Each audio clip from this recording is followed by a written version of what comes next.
नए सीरीज़ की जो अगली दवा है वो है सर्सापेरिला। सर्सापेरिला ओपीडी में जब पेशेंट आता है तो कभी कभी हम या नए डॉक्टर्स बहुत ही आसानी से उसको प्रिस्क्राइब कर देते हैं बगैर दूसरी दवाओं से डिफ्रेंशिएट किए। ये गलत है। सर्सापेरिला में ढेर सारे डिफ्रेंशिएशंस हैं, बहुत ही माइन्यूट छोटे छोटे सिम्टम्स जो आपको दूसरी दवाओं से इसे अलग करते हैं। उसको ऑब्ज़र्व करना बहुत ज़रूरी है। एसिड बेंज में जैसे मैंने बताया कि बहुत ही urinous odour, strong smelling urinous odour है, उसी तरह सर्सापेरिला में भी यूरिन के सिम्टम प्रोमिनेंट हैं। स्लाइमी फेकी यूरिन, स्लाइमी मतलब घिनौना, गंदा, चिकना, और फ्लेक मतलब लेयर्स, उसमें कई परत हैं। जब पेशाब करेंगे तो उसमें से आपको लेयर दिखाई देगा, ऊपर एक मोटा लेयर, नीचे पतला लेयर या वाइट लेयर, इस तरह के लेयर्स दिखाई देंगे। पेशाब जब कर लेंगे, पेशाब करने के बाद बहुत तेज़ दर्द होता है पेशाब के रास्ते पर। मैरस्मस, इसमें हम लोग जब स्कूल टाइम में पढ़ते थे तो एक कोड बनाया था शांति, सैनिकुला, एब्रोटेनम, नाइट्रम्यूर, टुबरकुलम एंड आयोडियम। और इसमें सर्सापेरिला भी है। और सर्सापेरिला का जो इनिशिएशन है वो है गर्दन वाले हिस्से में, गले के हिस्से में। और इस तरह का मैरस्मस रहता है कि जो चमड़ी रहती है वो फोल्ड्स में दिखाई देने लगती है, रिंकल्स पड़ जाते हैं।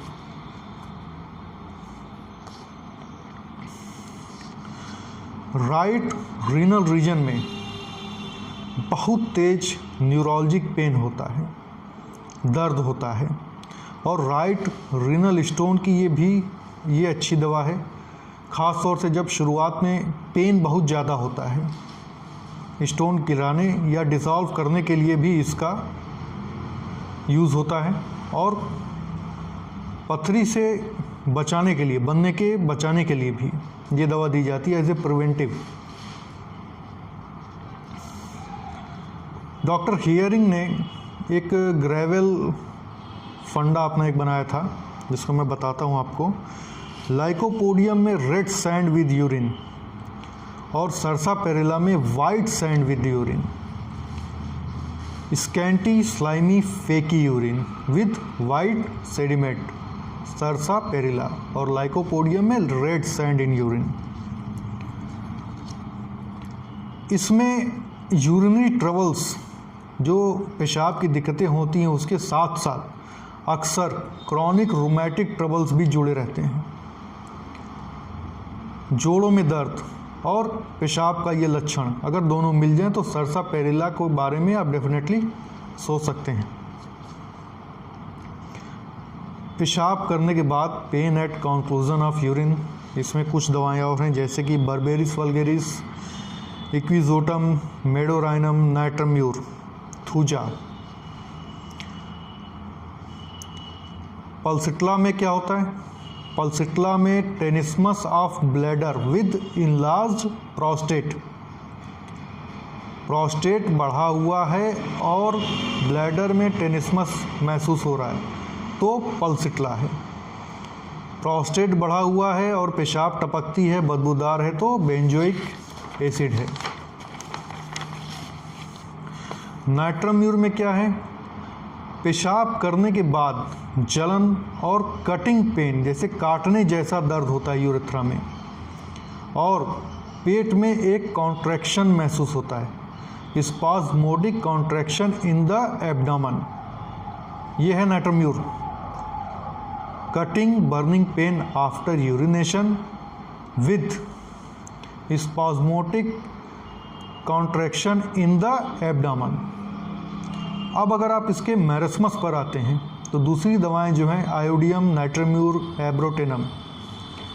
सर्सापेरिला में क्या है? मैंने बताया था कि गर्दन में इमेशिएशन ज़्यादा महसूस होता है या फिर गर्दन में ही होता है और स्किन्स झुर्रियाँ पड़ जाती, फोल्ड्स में लटकने लगती हैं।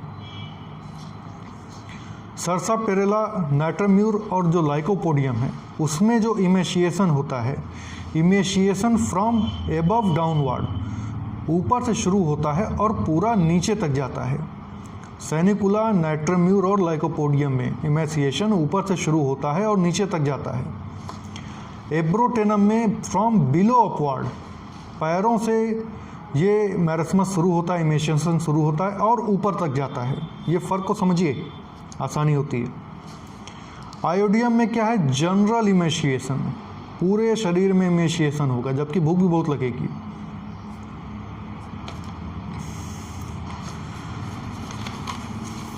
एब्रोटेनम में आपके पैर में ज़्यादा इमेशिएशन महसूस होगा। एक और दवा है अर्जेंटम नाइट्रिकम। अर्जेंटम नाइट्रिकम में पूरा बच्चा सूखा हुआ लगता है, जैसे कि कोई बूढ़ा आदमी बैठा हुआ है तो वो बच्चा ही, लेकिन उसका जो चेहरा है, उसके फिजिक है, वो आपको फीलिंग दिलाएगी जैसे कोई छोटा सा बूढ़ा आदमी बैठा हुआ है। इतनी झुर्रियाँ उसके चेहरे पर पड़ी रहती हैं और इतना वो सूखा हुआ, इमेशिएटेड और मैरस्मस का रहता है। इसमें स्किन में एक सिम्टम है जो कि काफ़ी इम्पॉर्टेंट है और ज़्यादातर हम लोग यूज़ भी करते हैं, क्रैक्ड हैंड्स एंड फीट। हाथ और पैर के तालू, पंजे फट जाते हैं, उसमें क्रैक्स पड़ जाते हैं, कभी कभी उसमें ब्लीडिंग भी आती है।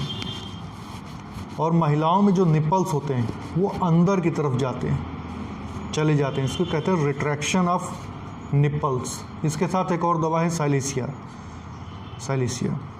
तो इसके यूरिन और इमेशिएशन का जो फ़र्क है उसको डिफरेंशिएट करिए, आसानी होगी प्रैक्टिस करने में, प्रिस्क्रिप्शन देने में। किसी को अगर मुझसे कोई डाउट है तो मेरे व्हाट्सएप नंबर पे व्हाट्सएप कर सकता है। नंबर है 9935918224 9935918224। Thank you.